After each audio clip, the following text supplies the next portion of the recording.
என்ன அழகு, பேரழகு என்பது போல் அமைந்திருக்கும் இடைக்காட்டூர் தூய திரு இருதய ஆண்டவர் ஆலயம் பற்றி அறிந்து கொள்ளலாமா? இடைக்காட்டூர் தூய திரு இருதய ஆண்டவர் ஆலயம் தோன்றிய வரலாறு. பிரான்ஸ் நாட்டில் 130 ஆண்டுகளுக்கு முன் மரிய அன்னாள் என்பவர் வாழ்ந்து வந்தார். கடுமையான இதய நோயால் அவதிப்பட்டு வந்த அவர் பல்வேறு மருத்துவர்களிடம் சிகிச்சை பெற்றும் நோய் குணமாகவில்லையாம். இந்நிலையில் கத்தோலிக்க சபையை சேர்ந்த சிலர் 9 நாட்கள் விரதம் இருந்து ஆண்டவரான இயேசுவை மனமுருகி வழிபட்டால் நோய் தீரும் என கூறினர். இதையடுத்து அன்னாள் அவ்வாறு விரதம் இருந்து வழிபடத் தொடங்கினார். இதையடுத்து 5வது நாளன்று அவரது உடலில் மாற்றங்கள் ஏற்படுவதை உணர்ந்த மறுநாள் மருத்துவரிடம் சென்று காண்பித்த போது இருதய நோய் குறைந்து வருவதாக கூறியுள்ளார் மருத்துவர். தொடர்ந்து நாளடைவில் அவரது இருதய நோய் முற்றிலும் குணமடைந்து விட்டதாக அந்த மருத்துவர் கூறியுள்ளார். இதனால் மகிழ்ச்சியடைந்த அன்னாள் தன் இதய நோயை குணப்படுத்திய ஆண்டவருக்கு ஏதாவது செய்ய வேண்டும் என்று எண்ணியிருந்தார். அப்போதுதான் மானாமதுரை அருகே உள்ள இடைக்காட்டூரில் பங்கு தந்தையாக இருந்த பிரான்சு நாட்டைச் சேர்ந்த பெர்னினாண்ட் செல் என்பவர் அங்கு ஒரு தேவாலயம் ஒன்றை அமைப்பதற்காக தேவையான பொருள் ஏற்பாடு செய்வதற்காக பிரான்ஸ் நாட்டிற்கு சென்றார். இது குறித்து தகவல் அறிந்த அன்னாள் அங்கு ஆலயம் அமைப்பதற்காக ஆகும் செலவு முழுவதையும் தானே ஏற்றுக்கொள்வதாக கூறி அந்த ஆலயத்தை எப்படி நிர்மாணிப்பது என்றும் ஆண்டவரை எப்படி உருவாக்குவது என்றும் ஆலோசித்தனர். இந்நிலையில் மார்கரெட் மேரி என்பவர் 1673ஆம் ஆண்டு பிரான்ஸ் நாட்டில் உள்ள பரலே மோனியால் நகரில் உள்ள கன்னியர் மடத்தில் வாழ்ந்து வந்தார். ஒரு நாள் அவர் கனவில் ஒவ்வொரு நாளும் மக்கள் படும் துன்பங்கள், துயரங்கள் மற்றும் கஷ்டங்களால் என் மனம் எவ்வளவு பாதிக்கப்பட்டுள்ளது என்று பார் என்று கூறி தன் இதயத்தை திறந்து காண்பித்துள்ளார் இயேசு கிறிஸ்து. கனவில் பார்த்த மார்கரெட் மேரி அதிர்ச்சியுடன் திடுக்கிட்டு எழுந்தார். பின் அவரது கூற்றின்படியே இயேசு தன் இதயத்தை திறந்து காண்பிக்கும்படியான திரு இருதய ஆண்டவர் உருவம் அங்கு உருவாக்கப்பட்டது. மேலும் புனித அன்னாளிடம் பொருளுதவியும் மார்கரெட் மேரியிடம் உருவப்படமும் பெற்று பெர்னடெட் செல் இடைக்காட்டூரில் இந்த ஆலயம் கட்டுவதற்கான கட்டுமான பணிகளை தொடங்கினார்.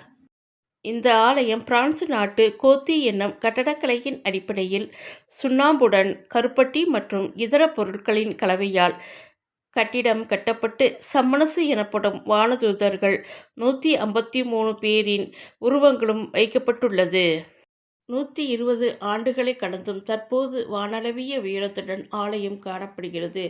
தற்போது இந்த ஆலயத்திற்கு வெளிநாட்டு சுற்றுலா பயணிகள் அதிக அளவில் வருவதால் தமிழக அரசு இத்திருத்தலத்தை சுற்றுலா தலமாக அறிவித்துள்ளது குறிப்பிடத்தக்கது. ஆலயத்தின் பேரழகை வர்ணிக்க வார்த்தைகளே இல்லை. இந்த தேவாலயத்தின் உண்மையான ரத்தினம் பிரதான பீடம்.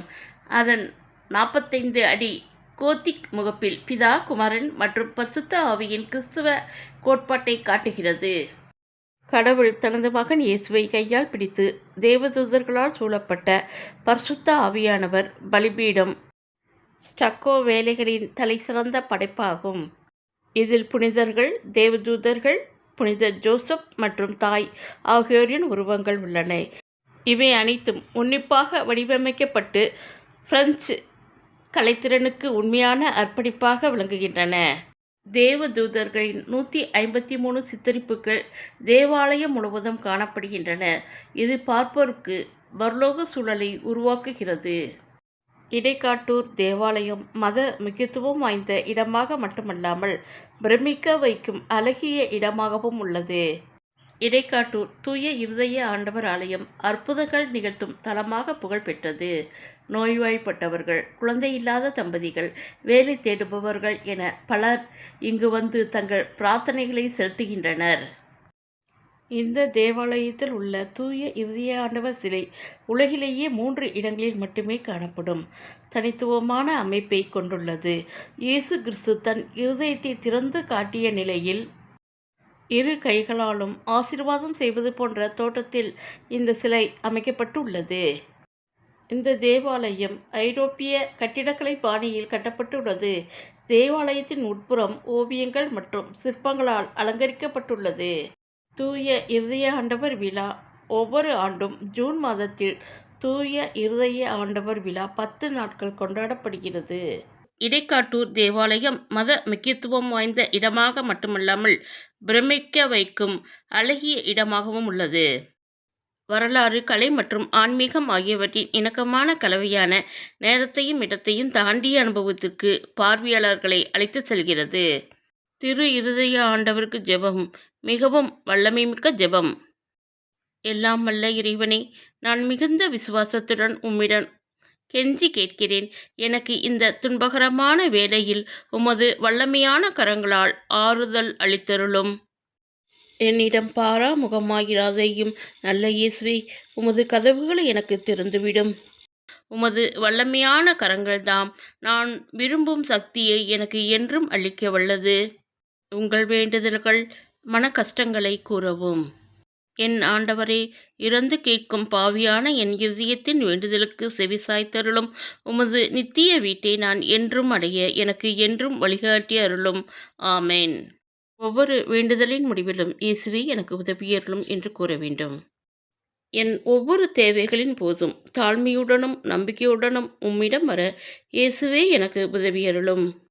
என் நம்பிக்கைகள், ஏமாற்றங்கள், துன்பங்கள், வேதனைகளில் இயேசுவே எனக்கு உதவியருளும். மற்றவர்கள் என்னை ஏமாற்றும் போது உம்மை மட்டும் நம்பியிருக்கும் எனக்கு இயேசுவே எனக்கு உதவியருளும். நீரே என் ஆண்டவர், மீட்பர் என நான் வரும்போது இயேசுவே எனக்கு உதவியருளும். என் வாழ்வில் எல்லா முயற்சிகளும் தோல்வியலாக மாறும்போது இயேசுவே எனக்கு உதவியருளும். நான் பொறுமை இழந்த என் சிலுவைகள் துன்பத்தின் மீது துன்பத்தை தரும்போது இயேசுவே எனக்கு உதவியருளும். நான் தனிமையிலும் வருத்தத்திலும் வேதனையிலும் உழலும்போது இயேசுவே எனக்கு உதவியருளும்.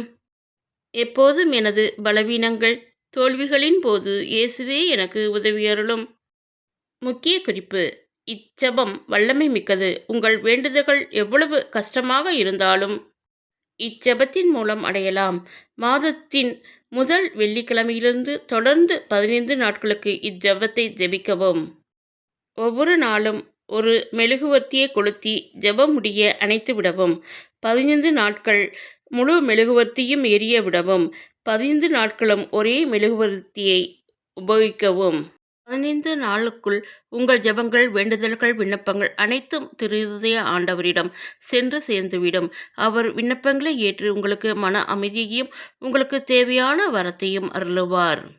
ஆண்டவரிலே மகிழ்ச்சி கொள். உன் உள்ளத்து விருப்பங்களை அவர் நிறைவேற்றுவார். ஏனென்றால் உனக்காக என் இதயம் ஏங்கி தவிக்கிறது. திண்ணமாக உனக்கு நான் இரக்கம் காட்டுவேன் என்கிறார் ஆண்டவர். எரேமியா 31வது அதிகாரம் 20வது இறைவார்த்தை.